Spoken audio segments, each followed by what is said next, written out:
ময়মনসিংহের ঈশ্বরগঞ্জে easy bike চালক খোকন মিয়া হত্যা মামলার প্রধান আসামি বদরউদ্দিন আল সানিকে গ্রেফতার করেছে র্যাব। সোমবার রাতে ঢাকা ক্যান্টনমেন্ট এলাকা থেকে তাকে গ্রেফতার করা হয়।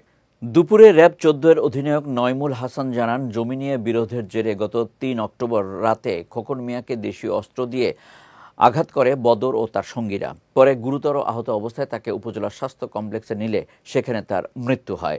এ ঘটনায় নিহত ছেলে বিল্লাল ঈশ্বরগঞ্জ থানায় একটি হত্যা মামলা দায়ের করেন। পরে তথ্য প্রযুক্তির সহায়তায় বদরকে ঢাকা থেকে গ্রেফতার করা হয়। এ ঘটনায় অন্যান্য আসামিদের গ্রেফতারের অভিযান চলমান রয়েছে। ঢাকার একটা স্পর্শকাতর স্থানে তিনি সহকারী স্টেট ব্রাঞ্চ হিসাবে চাকরি করতেন। গত ৩ তারিখ তিনি ঈশ্বরগঞ্জে এসে তার আপন চাচাতো ভাই খোকনকে হত্যা করে আবার ঢাকায় পালিয়ে যায়। গত ৬ অক্টোবর আমরা তাকে আমাদের গোয়েন্দা তথ্যের ভিত্তিতে তাকে স্পট করি এবং তাকে অ্যারেস্ট করতে সক্ষম হই।